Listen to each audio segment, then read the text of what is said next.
स्वास्थ्य सेवार विकल चित्र भूतकोठी पालटिची स्वास्थ्य केन्द्र। नवरंगपुर जिले में रोगी सेवा संपूर्ण विपर्यस्त। थरे नजर पकांतु ए दृश्य को। केउठी उपस्वास्थ्य केन्द्र जराजीर्ण अवस्था पड़ी तो पुणी केउठी सीमेंट रड रखी गोदाम घर करा जायछि। गोटिए कि दुईटी नुहे एमिति 17टी नवनिर्मित उपस्वास्थ्य केन्द्र एवं लोकों काम आसुनी। ग्रामांचल रे स्वास्थ्य सेवारे सुधार आनिबा पई सरकार कोटी कोटी टंका खर्च करुछंती। 2012-13 मसीहारू 2021-22 आर्थिक वर्ष मध्य नवरंगपुर जिले में 17टी नूतन स्वास्थ्य और आरोग्य उपकेन्द्र निर्माण होइछि।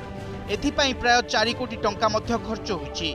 हेले परवर्ती समय रे स्वास्थ्य विभाग को यह हस्तांतर होई नहीं।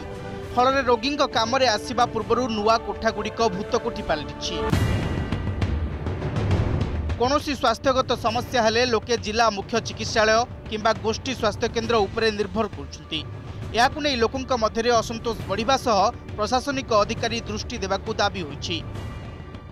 आज को 5-6 वर्ष हैला आपण देखंतु ए जो उपस्वास्थ्य केन्द्र चटाहांडी ग्रामर पड़ी अच्छी ए घर 10-15 लाख खर्च कर सरकार तैयार कले किंतु ए घर किसी आम सुविधा पाई पारन। प्रशासन ए दिगरे बिल्कुल मध्य सचेतन बिल्कुल मध्य किसी कार्य करू नाहंती देखु नाहंती।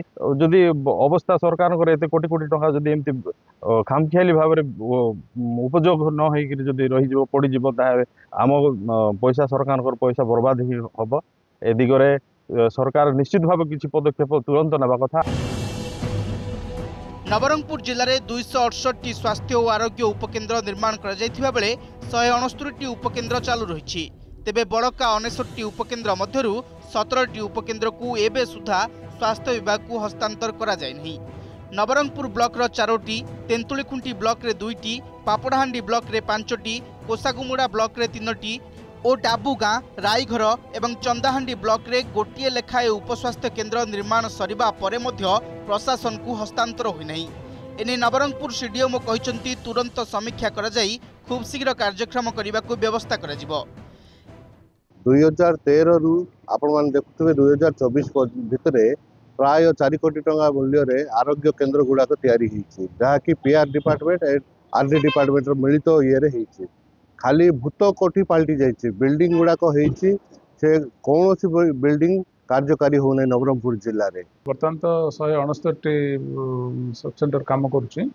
आउ जो किसी बिल्डिंग नुआ रही से माने निकट रे हैंडओवर करेंगे। विभिन्न लाइन डिपार्टमेंट अच्छा जमी आरडी है पीडब्ल्यू है ब्लॉक है से मैंने करिया फेज रे अछंती। किछि किछि प्रति मास किछि किछि निया होजे। ए मास रे हम 3टा सब सेंटर नेलु हाथକୁ। पुराना बिल्डिंग जो किछि रही कोडी कोडी क्षय क्षति हबार जो सुना जाउची आम इन्वेस्टिगेशन करूछु तार कौन पदक्षेप निया जाय परिबो देखिया।